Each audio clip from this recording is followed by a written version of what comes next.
Welcome students, कैसे हैं आप सभी लोग। आपका अपने चैनल क्विक स्मार्ट टिप्स में बहुत बहुत स्वागत है। जैसा कि हमारे बहुत से स्टूडेंट की यही डिमांड थी कि मैम आप सीटेट साइंस के प्रीवियस ईयर पेपर सॉल्व करा दीजिए 2011 से 2020 तक जितने भी पेपर हुए हैं। तो आज से हम ऐसा ही करेंगे।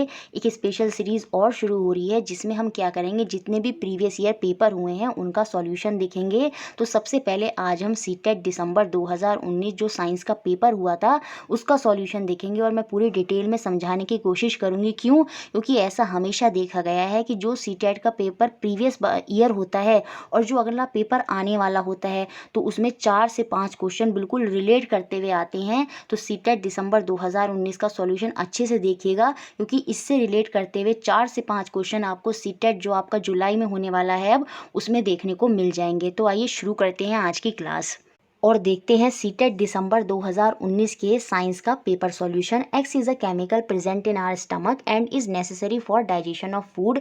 एक्स वो केमिकल है, वो रसायन है जो हमारे पेट में मौजूद होता है और हमारे भोजन के पाचन, हमारे डाइजेशन ऑफ फूड के लिए बहुत ही ज़रूरी होता है। When x is secreted in axis, लेकिन जब ये एक्स अधिक मात्रा में स्त्रावित होता है, it cause health problem like indigestion, तो यह अपचन जैसी स्वास्थ्य की समस्याओं का कारण बनता है। Y is a chemical use to treat this condition, और जब ये ज़्यादा मात्रा में सीक्रेट होता है तो हम वाई केमिकल का यूज़ करते हैं जो इस कंडीशन को ट्रीट करता है। वाई एक ऐसा रसायन है जिसका उपयोग इस स्थिति के उपचार के लिए किया जाता है। तो हमें बताना है what could be the X and Y, और एक्स और वाई हमारे क्या हैं। ये क्वेश्चन हमने बहुत बार करा है, तो ऑप्शन नंबर सी यहाँ पर बिल्कुल सही होगा। X is hydrochloric acid and Y is milk of magnesia. एक क्वेश्चन आपका ऐसे भी बन सकता है कि हमारे स्टमक से कौन सा एसिड रिलीज होता है, तो आप याद रखेंगे हाइड्रोक्लोरिक एसिड। और ये जब ज़्यादा मात्रा में होता है तो हम किसका यूज़ करते हैं, मिल्क ऑफ मैग्नीशिया। तो जितनी भी दवाइयाँ हम खाते हैं जब हमें एसिडिटी वगैरह हो जाती है तो उनमें कौन सा केमिकल होता है, मिल्क ऑफ मैग्नीशिया होता है, जो हमारे जो पेट में एसिड ज़्यादा हो गया है उसको कंट्रोल करने में मदद करता है। तो ऑप्शन नंबर सी यहाँ पर सही है। Next question number second, which of the following process bacteria is not use. निम्नलिखित में से कौन सी प्रक्रिया में बैक्टीरिया, जिसको हम हिंदी में जीवाणु बोलते हैं, उसका उपयोग नहीं होता है। देखिए, जब हम कर्ड को बनाते हैं, दही को बनाते हैं, तो उसमें बैक्टीरिया का यूज होता है। और कौन सा बैक्टीरिया होता है, ये क्वेश्चन भी बन सकता है, लैक्टोबैसिलस। याद रखिए, लैक्टोबैसिलस। और जो बेकिंग ऑफ ब्रेड होता है ना, जब हम डबल रोटी को पकाते हैं तो उसमें बैक्टीरिया नहीं, किसका यूज होता है, ईस्ट का यूज होता है। याद रखिए। तो यहाँ पर यही क्वेश्चन पूछा था कहाँ पर बैक्टीरिया का यूज नहीं होता, तो ऑप्शन नंबर बी यहाँ पर बिल्कुल सही होगा। बेकिंग ऑफ ब्रेड में किसका यूज होता है, आपके ईस्ट का यूज होता है। बाकी फर्मेंटेशन ऑफ शुगर केन, गन्ने के रस के किण्वन में भी बैक्टीरिया का यूज होता है। और नाइट्रोजन का जो फिक्सेशन होता है, नाइट्रोजन का स्थिरीकरण होता है, उसमें भी बैक्टीरिया का यूज होता है। और कौन सा बैक्टीरिया होता है, राइजोबियम बैक्टीरिया होता है। ये हमने बहुत बार पढ़ा है और ये क्वेश्चन भी इंपॉर्टेंट है, बन सकता है कि नाइट्रोजन के स्थिरीकरण में कौन से बैक्टीरिया का यूज होता है। तो आप याद रखेंगे कौन सा है, राइजोबियम। तो यहाँ पर आंसर आपका ऑप्शन नंबर बी है। Next question number 3, which of the following is different from the rest. निम्नलिखित में से कौन सा अन्य से भिन्न है। डिफॉरेस्टेशन, वन उन्मूलन क्या होता है, वनों की कटाई। डिसर्टिफिकेशन क्या होता है, मरुस्थलीकरण, जमीन का बंजर बनना। इरोजन क्या होता है, अपर्दन क्या होता है, मृदा का उखड़ना, चाहे पानी से हो चाहे हवा से हो। लेकिन जो कंजर्वेशन है उसका मतलब क्या है, संरक्षण है। और यहाँ पर डिफरेंट पूछ रहा था तो ये ऑप्शन नंबर डी ही यहाँ पर डिफरेंट लग रहा है, कंजर्वेशन, क्योंकि बाकी तीनों जो है वो एनवायरमेंट के लिए, हमारी सॉइल के लिए अच्छे नहीं है। कंजर्वेशन, बचाव तो हमारे लिए अच्छा होता है, क्योंकि डिफॉरेस्टेशन हो चाहे डिसर्टिफिकेशन हो चाहे इरोजन हो, ये सभी जो है बहुत ही हानिकारक है हमारी सॉइल के लिए और हमारे एनवायरमेंट के लिए। तो यहाँ पर ऑप्शन नंबर डी बिल्कुल सही है। Next question number 4, which of the following statement is not correct. निम्नलिखित में से कौन सा कथन सही नहीं है, ये हमें बताना है। Digestion is a chemical change, जी हाँ, ये बिल्कुल एक रासायनिक परिवर्तन है। अभी हमने पढ़ा था कैसे जो आपका हाइड्रोक्लोरिक एसिड था HCl, उसके साथ मिल्क ऑफ मैग्नीशिया रिएक्शन करता है और न्यूट्रलाइजेशन कर देता है, उदासीकरण कर देता है। तो ये आपका केमिकल चेंज होता है। Photosynthesis is a chemical change, जी हाँ, प्रकाश संश्लेषण भी आपका एक रासायनिक परिवर्तन है। कैसे जो पौधे होते हैं सूर्य के प्रकाश में अपना भोजन बनाते हैं और उसकी पूरी एक रिएक्शन होती है, कैसे कन्वर्जन हो जाता है, तो ये भी आपका एक केमिकल चेंज होता है। Respiration is a chemical change, जी हाँ, श्वसन भी आपका एक रासायनिक परिवर्तन है। कैसे जो ऑक्सीजन हम लेते हैं वो ग्लूकोज के साथ रिएक्शन करती है और हमारे साथ फिर क्या रिलीज करती है, कार्बन डाइऑक्साइड, और एनर्जी को रिलीज करती है। तो वहाँ पर भी एक केमिकल रिएक्शन टेक प्लेस करती है, केमिकल चेंज होता है। तो ये बात भी बिल्कुल बिल्कुल सही है। जो क्रिस्टलाइजेशन होता है वो केमिकल चेंज नहीं होता, वो कैसा चेंज होता है, फिजिकल चेंज होता है। ये रासायनिक परिवर्तन नहीं है, ये भौतिक परिवर्तन होता है। जैसे आपने जो नमक होता है, नमक के छोटे छोटे वो देखे होंगे। पहले तो एक नमक होता है जो आपका पाउडर फॉर्म में होता है, एक नमक के छोटे छोटे क्रिस्टल भी होते हैं, आपने मोटे मोटे क्रिस्टल भी देखे होंगे। तो वो क्या हो गया, वो क्रिस्टलाइजेशन ही होता है, वहाँ पर सिर्फ स्टेट बदल ली है, कोई केमिकल रिएक्शन नहीं हो रही है। तो इसलिए जो क्रिस्टलाइजेशन होता है वो आपका फिजिकल चेंज है, और यही यहाँ पर आंसर हो जाएगा option number D. Next question, question number 5, which of the following represent an ascending order as per the size of particle. कणों के साइज के अनुसार कौन सा आरोही क्रम को निरूपित करता है, ये हमें बताना है। ये हमने बहुत बार करा है, यहाँ पर सीधा सा आंसर होगा आपका ऑप्शन नंबर बी। एक क्वेश्चन ये भी बन सकता है, कौन सी सॉइल के सबसे छोटे पार्टिकल होते हैं, सबसे छोटे कण होते हैं। तो याद रखिए वो क्ले सॉइल होती है, मृतिका होती है, जिसके सबसे छोटे कण होते हैं। उसके बाद आपका सिल्ट आता है, गाद आता है, और यहाँ पर असेंडिंग ऑर्डर में पूछ रहा था छोटे से बड़े में, तो पहले क्ले हो जाएगा, फिर सिल्ट होता है। गाद क्या होती है, जो पानी होती है, नदियाँ होती है, नदी के अंदर की जो मिट्टी होती है ना, वो गाद होती है। उसके बाद आपका आ जाता है सैंड, रेत, और उसके बाद आ जाती है आपकी ग्रेवल, बजरी, और उसके बाद आ जाते हैं आपके रॉक, चट्टान। तो ऑप्शन नंबर बी यहाँ पर बिल्कुल सही है। Next question, question number 6, the function of gill in the fish is to. मछली में जो क्लोम होते हैं उनका कार्य क्या होता है, ये हमें बताना है। उनका सीधा सा कार्य होता है, जो पानी के अंदर ऑक्सीजन होती है उसको एब्जॉर्ब करते हैं, उसको अवशोषित करते हैं। ऑप्शन नंबर सी यहाँ पर बिल्कुल सही हो जाएगा, absorb dissolve oxygen from water. जल में जो उपस्थित विलय ऑक्सीजन है उसको वो अवशोषित करते हैं, उसको एब्जॉर्ब करते हैं। अब क्वेश्चन ऐसे करके भी बन सकता है कि बताइए जो जल में उपस्थित ऑक्सीजन होती है, फिश का कौन सा हिस्सा उसको अवशोषित करता है। तो याद रखिए वो क्या होते हैं, गिल्स होते हैं, क्लोम होते हैं। तो ऑप्शन नंबर सी यहाँ पर बिल्कुल सही है। Next question, question number 7, which of the following can be use to complete an electric circuit if one run out of the connecting wire. यदि संयोजक तार आपके पास नहीं है तो विद्युत परिपथ जो आपका इलेक्ट्रिक सर्किट है उसको पूरा करने के लिए आप किसका प्रयोग करेंगे, ये हमें बताना है। देखिए जो पेपर, रबर और वुड है ना, कागज, रबड़ और लकड़ी, ये तीनों के तीनों जो हमारी बिजली होती है, इलेक्ट्रिसिटी होती है, उसके कुचालक हैं, उसके बैड कंडक्टर हैं। लेकिन जो ब्लेड होता है ना, वो या तो स्टील का हो सकता है, और जो स्टील होता है वो हमारा इलेक्ट्रिसिटी का अच्छा चालक होता है, कंडक्टर होता है उसका। तो हम किसका यूज़ करेंगे अगर हमें अपने परिपथ को पूरा करना है, इलेक्ट्रिक सर्किट को पूरा करना है, तो हम ऑप्शन नंबर डी, ब्लेड का यूज़ करेंगे। नेक्स्ट क्वेश्चन, क्वेश्चन नंबर 8, जो कि बहुत इंपॉर्टेंट है, इस बार के सीटेट में भी वैल्यू चेंज करके इसको पूछ सकते हैं। Manjula is observing her image in a plane mirror. Manjula एक लड़की है जो समतल दर्पण में अपने प्रतिबिंब का परीक्षण कर रही है, उसको देख रही है इमेज को। The distance between her self and the mirror is 5 metre. जो मिरर है और जो मंजुला यहाँ पर खड़ी है उसकी और दर्पण के बीच की दूरी कितनी है, 5 मीटर की दूरी है।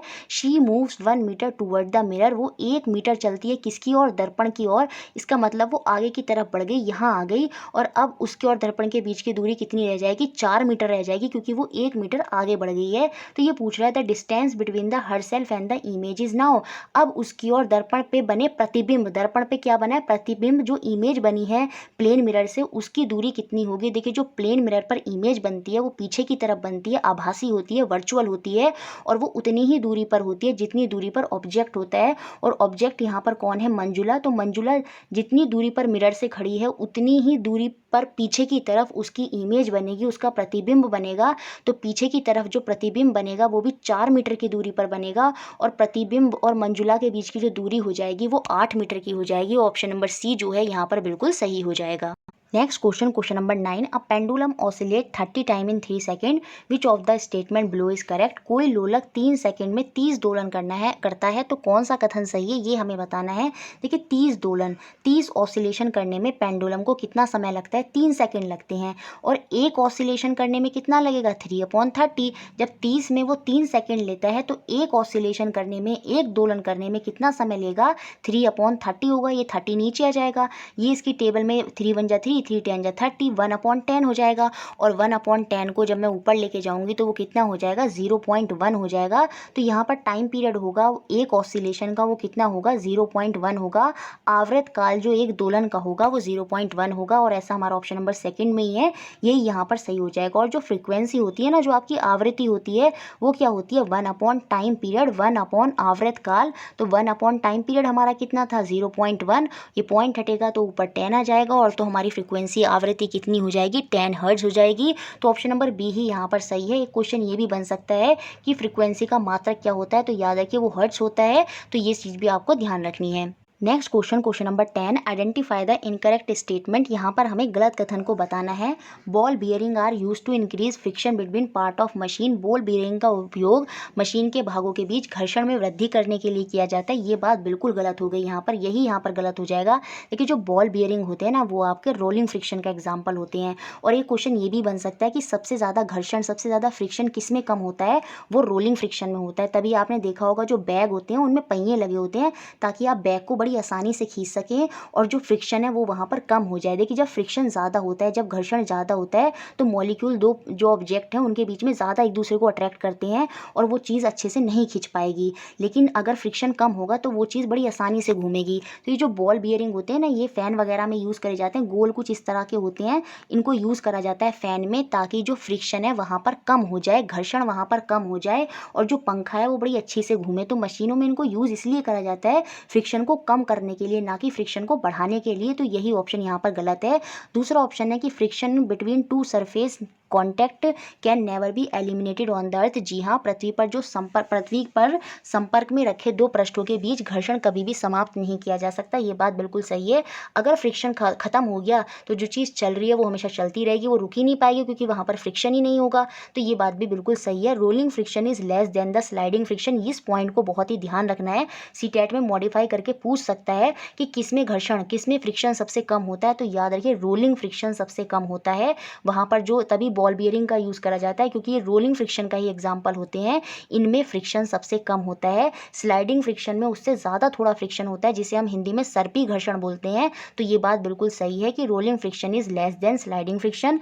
The friction force on an object moving through a fluid depend on its shape. किसी तरल में गति करते किसी पिंड पर घर्षण बल उसकी आकृति पर निर्भर करता है। जी हाँ, जितनी आकृति, जैसी शेप होगी उसी के हिसाब से वहाँ पर फ्रिक्शन फोर्स होगी। क्योंकि जो पानी के मॉलिक्यूल हैं वो उसी के अकॉर्डिंग आपके ऑब्जेक्ट से अट्रैक्ट करते हैं, जिस हिसाब से उसकी शेप होती है। तो ये बात भी सही है। तो ऑप्शन नंबर 1 ही यहाँ पर गलत है। Next question number 11, which statement are correct. कौन सा या कौन से कथन सही हैं, ये हमें बताना है। और ये सीटेट का one of the most important question है। सीटेट इस तरह का क्वेश्चन बार बार देता है, तो आप ध्यान रखिएगा। देखिए इसको समझने के लिए पहले हमें रिएक्टिविटी टेबल पता होनी चाहिए। पोटाशियम सबसे ज़्यादा रिएक्टिव होता है, वो बड़ी आसानी से रिएक्शन कर लेता है। तो ये चीज़ भी आपको ध्यान रखनी है, पोटाशियम सबसे ज़्यादा रिएक्टिव होता है।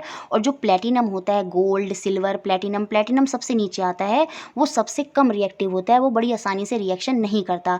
कॉपर भी जो होता है ना, वो भी काफ़ी नीचे होता है टेबल में, तो वो भी आसानी से रिएक्शन नहीं करता। सबसे पहले आपका पोटाशियम आता है, फिर आपका सोडियम, कैल्शियम, मैग्नीशियम, एल्युमिनियम और भी बहुत सारे आते हैं। फिर आपका आता है जिंक, और जिंक के नीचे होता है आयरन, और उससे भी थोड़ा नीचे होता है आपका कॉपर। तो जिंक ज़्यादा रिएक्टिव है, आयरन उससे कम है, और कॉपर तो बहुत ही कम है। अब देखिए किसी सॉल्यूशन में कोई सब्सटेंस पड़ा है, जैसे यहाँ पर जिंक सल्फेट का सॉल्यूशन है, और मुझे इसमें से जिंक को डिस्प्लेस करना है, उसको निकालना है।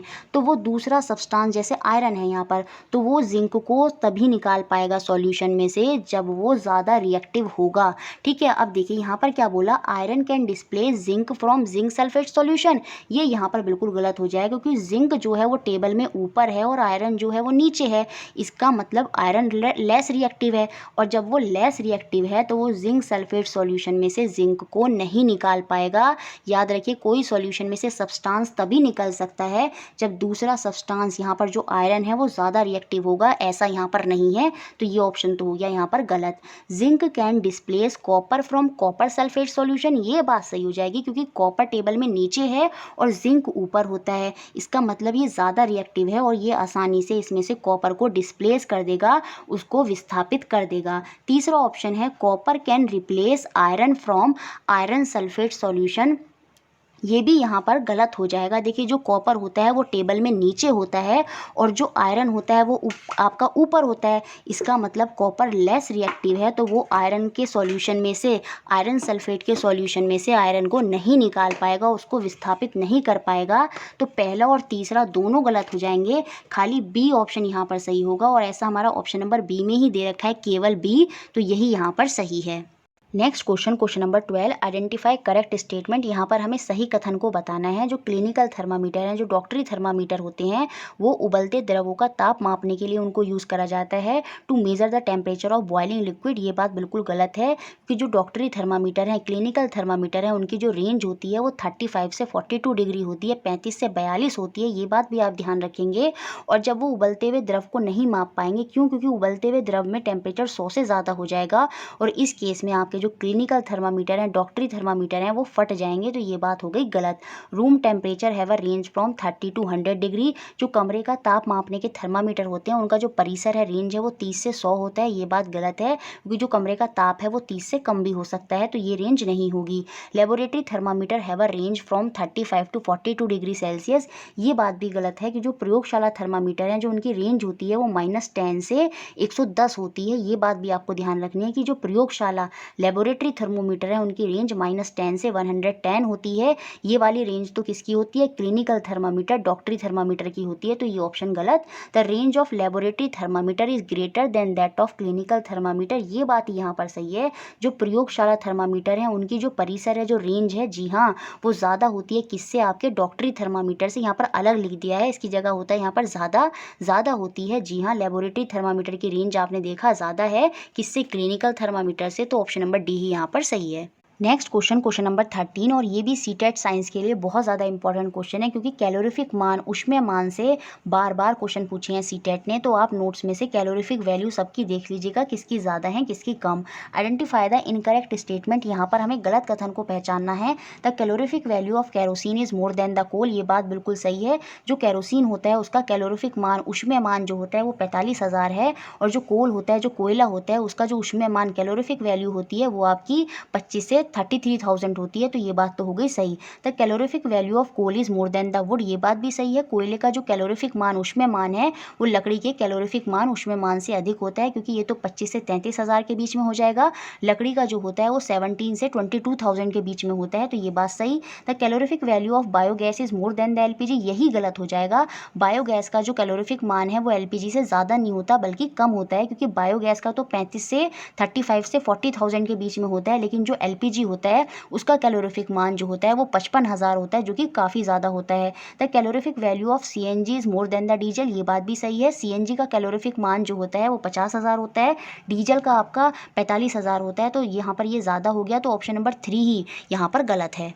नेक्स्ट क्वेश्चन, क्वेश्चन नंबर 14, अ बस travel at a speed of 50 kilometre per hour for 12 minute. पहले 12 मिनट के लिए किसी बस ने किस चाल से चली है? वो 50 किलोमीटर प्रति घंटा की चाल से चली। And then the speed of 40 kilometre per hour for the next 18 minute. अगले 18 मिनट के लिए बस की चाल कितनी थी? 40 किलोमीटर प्रति घंटा थी। Total distance covered by the bus during the time. तो कुल समय में, ये जो शुरू में 12 मिनट फिर बाद में 18 मिनट, तो इस पूरे कुल समय में बस ने कितनी दूरी तय की है, कितना डिस्टेंस कवर किया, ये हमें बताना है। देखिए, जो डिस्टेंस होता है, दूरी होता है, उसका फॉर्मूला होता है स्पीड इनटू टाइम, चाल इनटू समय। चाल कितनी थी शुरू में? 50, और उसको समय कितना लगा? 12। अब देखिए ये मिनट में है और ये घंटे में है और आंसर भी हमारे सारे किलोमीटर में है, सॉरी किलोमीटर प्रति घंटा, और ये आंसर भी हमारे किलोमीटर में है। तो ये जो समय हमारा मिनट में है ना, इसको हमें घंटे में, आर में कन्वर्ट करना होगा। तो ये 0 से 0 कट जाएगा, 6 2 जा 12 और 5 2 जा 10। तो शुरू में दूरी कितनी कवर की? उसने 10 किलोमीटर की दूरी कवर की। बाद में अब आपकी स्पीड कितनी है? 40 है, ठीक है। और आपको समय कितना लग रहा है? 18 लग रहा है। फिर इसको भी आर में कन्वर्ट कर देंगे, घंटे में कन्वर्ट कर देंगे। 0 से 0 कट गया, 6 3 जा 18 और 4 3 जा 12। तो ये कितना हो जाएगा? 12 किलोमीटर। तो 12 किलोमीटर तो बाद में कवर की, और शुरू में कितनी की थी? 10 किलोमीटर, और 12 + 10 आपको ऐड करेंगे तो आपका कितना आ जाएगा? 22 किलोमीटर। तो ऑप्शन नंबर बी यहाँ पर बिल्कुल सही है। Next question, question number 15, identify the incorrect statement among the following. फिर से हमें यहाँ पर गलत कथन को बताना है। The motion of the earth around it axis is a periodic motion. पृथ्वी जो है अपने अक्ष की जो गति करती है वो आवर्ती गति करती है। ये बात बिल्कुल सही है। पृथ्वी अपने अक्ष पर क्या करती है? बार बार उसी दूरी को तय करती रहती है, गोल गोल चक्कर बार बार उसी दूरी का लगाती रहती है। और जब कोई चीज़ बार बार एक ही जगह पर घूमती रहती है तो वो आपका पीरियोडिक मोशन होता है। तो ये बात तो हो गई सही। The motion of the light is a rectilinear motion. जी हाँ, हमने पढ़ा था जो प्रकाश, लाइट होती है वो सीधी रेखा में जाता है, रेक्टिलिनियर जाता है। ये बात हो गई सही। The motion of a plucked string of a sitar is a oscillation oscillatory motion, ये बात भी सही है। जो हमारे सितार के कर्षित तार होते हैं उनका जो दोलन होता है उनमें दोलन गति होती है। जैसे सितार इस तरह से होते हैं और जब हम उनको हिलाते हैं तो वो कुछ इस तरह से हिलते हैं, इस तरह से आएंगे फिर इस तरह से जाएंगे, तो बार बार इस तरह से जाते हैं और इस तरह का मोशन आपका क्या हो जाता है, ऑसिलेटरी मोशन हो जाता है। तो ये बात भी सही है, दोलन गति वो करते हैं। All periodic motion are circular motion, ये बात यहाँ पर गलत है। जितनी भी सभी आवृत्ति गतियाँ होती हैं वो वर्तुलाकार होती हैं, वृत्ताकार गतियाँ होती हैं, ये बात गलत है। अगर मैं पेंडुलम की बात करूँ तो देखिए वो पहले ऐसे जाता है, घड़ी में जो पेंडुलम होता है वो ऐसे जाता है, लोलक जिसको बोलते हैं, ऐसे जाता है, ऐसे जाता है, ऐसे जाता है, तो ये पीरियोडिक मोशन कर रहा है। तो क्या ये गोल गोल घूम रहा है? नहीं। और यहाँ पर ये कह रहा है कि सभी पीरियोडिक मोशन सर्कुलर होते हैं, तो पेंडुलम तो नहीं करता, तो इसलिए ये बात यहाँ पर गलत हो गई कि सभी पीरियोडिक मोशन सर्कुलर नहीं होते। सर्कुलर मोशन पीरियोडिक हो सकते हैं, जैसे पृथ्वी है गोल गोल घूमती है लेकिन वो कुछ समय बाद फिर से उसी का चक्कर लगाती रहती है, तो वो पीरियोडिक मोशन भी है, सर्कुलर भी है और पीरियोडिक भी है। लेकिन सारे पीरियोडिक मोशन सर्कुलर होंगे, ये ऑप्शन बिल्कुल गलत है, ऑप्शन नंबर डी यहाँ पर गलत। नेक्स्ट क्वेश्चन, क्वेश्चन नंबर 16, और ये भी सीटेट साइंस के लिए बहुत ज़्यादा इंपॉर्टेंट क्वेश्चन है। प्लेन मिरर हो चाहे आपका कॉन्केव लेंस या कॉन्वेक्स मिरर हो, यहाँ से सीटेट ने बार बार क्वेश्चन बनाए हैं। तो जो टॉपिक पढ़ाया था मैंने आपको उसमें इसको अच्छे से देख लीजिएगा, क्योंकि हो सकता है आगे भी इससे अच्छे खासे क्वेश्चन बन जाए। Which of the statement given below is true regarding the image formed in the plane mirror, समतल दर्पण में बनने वाले प्रतिबिंब के संबंध में कौन सा कथन सत्य है, ये हमें बताना है। इमेज इज इरेक्ट, जो प्रतिबिंब बनता है वो सीधा बनता है। जी हाँ, जो प्लेन मिरर होता है, समतल दर्पण होता है, ये वही दर्पण होता है जिसमें आप अपनी फोटो देखते हैं। तो उसमें जो आपकी इमेज बनती है मिरर में, आप देखते होंगे दर्पण में, वो हमेशा सीधी बनती है। ऐसा तो है नहीं कि आप उल्टे दिखते हैं, आपका सिर ऊपर दिखता है पैर नीचे दिखता है, नहीं, इमेज हमेशा इरेक्ट बनती है। ये बात तो सही हो गई। इमेज इज रियल, रियल नहीं होती, आप इसको किसी क्या कहते हैं दीवार पर प्राप्त नहीं कर सकते, ये आपके मिरर के पीछे बनती है। तो इमेज जो होती है वो वास्तविक नहीं होता, आपका प्रतिबिंब वो कैसा होता है, वर्चुअल होता है, आभासी होता है। तो ये बात तो हो गई यहाँ पर गलत। इमेज इज लेटरली इन्वर्टेड, ये बात सही है। जो प्रतिबिंब होता है वो पार्श्व परावर्तित होता है। जैसे आप लेटर लिखेंगे ABCD और उसको मिरर के सामने लेकर जाएंगे तो वो उल्टे दिखाई देंगे, तो हाँ वो लेटरली इन्वर्टेड होती है, पार्श्व परावर्तित होती है। तो ये बात तो सही है। The image size is same as the object, ये बात भी सही है। जो प्रतिबिंब का साइज होता है वो बिंब के साइज के बराबर होता है। ऐसा तो है नहीं कि आप मिरर में छोटे दिखने लगते हैं या बहुत बड़े दिखने लगते हैं, आप मिरर में वैसे ही दिखते हैं जैसे आप होते हैं। तो यहाँ पर ACD सही हो जाएगा, जो कि हमारा ऑप्शन नंबर 2 में है, B यहाँ पर गलत है। नेक्स्ट क्वेश्चन, क्वेश्चन नंबर 17, और इसको हमने पिछले ही प्रैक्टिस सेट में करा है। Which of the following statement are correct, नीचे दिए गए कथनों में से कौन सा कथन सही है, ये हमें बताना है। Pashmina shawl is made from the hair of goat, ये बात बिल्कुल सही है। जो पश्मीना शॉल है वो बकरी के बालों से बनते हैं, ये बात 100% सही है। Angora is a type of wool obtained from rabbit, angora एक प्रकार की ऊन है जो खरगोश से प्राप्त होती है। देखिए खाली खरगोश से प्राप्त नहीं होती है, बकरी से भी प्राप्त होती है, गोट से भी प्राप्त होती है। तो इसके अकॉर्डिंग दो ही ऑप्शन हमें सही बताने हैं 4 में से। तो पहला तो 100% सही है, इसमें अभी हमें 50-50 है। अब तीसरा ऑप्शन देखिए ना, camel wool is use to make carpet, ये तो 100% सही है। जो ऊँट की ऊन होती है वो कारपेट बनाने में उपयोग करी जाती है। तो पहला और सी तो दोनों 100% सही है, इसलिए सीटेट ने पहला ऑप्शन सही माना। ए और सी जो अंगोरा है उसको गलत कर दिया, क्योंकि खरगोश से तो मिलती है, खरगोश के साथ साथ ये बकरी से भी मिलती है। बाकी ऑप्शन नंबर डी तो गलत ही है। पश्मीना वूल इज ऑब्टेन्ड फ्रॉम रैबिट, जो पश्मीना ऊन होती है वो खरगोश से प्राप्त नहीं होती। तो पहला ऑप्शन ए और सी सही है। Next question, question number 18, identify the animal on the basis of the feature listed below, long backbone, many muscles, body curve into many loops for moving forward. नीचे दिए गए लक्षणों के आधार पर हमें जंतु की पहचान करनी है। लंबा मेरुदंड होती है, रीढ़ की हड्डी बड़ी होती है, बहुत सी मांसपेशियां होती हैं और आगे को धकेलने के लिए शरीर अनेक वलाओं में मुड़ा हुआ होता है। तो यहाँ पर सीधा सा आंसर होगा आपका ऑप्शन नंबर 1, स्नेक। सर्प, देखिए यहाँ पर मैनी मसल्स दे दिया है, इसलिए सर्प ही यहाँ पर आंसर है। बच्चे कंफ्यूज हो सकते हैं अर्थवॉर्म को लेकर, केचुए को लेकर। केचुए में मैनी मसल्स नहीं होती, केचुआ जो होता है अर्थवॉर्म जो होता है उसमें खाली 2 मसल्स होती हैं। तो यहाँ पर जो आंसर हो जाएगा आपका स्नेक हो जाएगा, option number 1। Next question, question number 19, which of the following statement is not true, नीचे दिया गया कौन सा कथन सही नहीं है, ये हमें बताना है। All arteries carry oxygen rich blood, सभी धमनियाँ ऑक्सीजन समृद्ध रक्त को लेकर जाती हैं, और ये हमने नोट्स में बहुत अच्छे से पढ़ा है, यही ऑप्शन यहाँ पर गलत है। सारी आर्टरीज नहीं होती, एक धमनी जो एक आर्टरी होती है वो आपकी एक्सेप्शन होती है। पल्मोनरी आर्टरी वो आपका ऑक्सीजन रिच नहीं, कार्बन डाइऑक्साइड वाला डीऑक्सीजनेटेड ब्लड को लेकर जाती है। तो यहाँ पर यही ऑप्शन गलत हो गया, बाकी सारे ऑप्शन यहाँ पर सही होंगे। All arteries carry oxygen oxygen from heart to other part. जी हाँ, सभी धमनियाँ क्या करती हैं, ऑक्सीजन को, जिस ब्लड में ऑक्सीजन है उसको हृदय से हमारे शरीर के अन्य भाग तक लेकर जाती हैं, अदर पार्ट तक लेकर जाती हैं। बात सही है। आर्टरीज हैव थिक वॉल, उनकी थिक वॉल होती है और उनकी इलास्टिक वॉल होती है। ये दोनों ही बात सही है। भित्तियाँ जो होती हैं मोटी होती हैं और उनकी भित्तियाँ इलास्टिक होती हैं। क्यों? क्योंकि जब ब्लड आ रहा होता है, निकल रहा होता है हार्ट से, तो वहाँ पर उसका प्रेशर और स्पीड काफ़ी तेज़ होती है, जिसकी वजह से ये जो आर्टरीज होती हैं वो थिक होती हैं, मोटी होती हैं और ये इलास्टिक भी होती हैं, लचीली होती हैं, ताकि वो आसानी से उसके हिसाब से एडजस्ट हो सके। तो सी और डी भी सही है, पहला ही ऑप्शन यहाँ पर गलत है।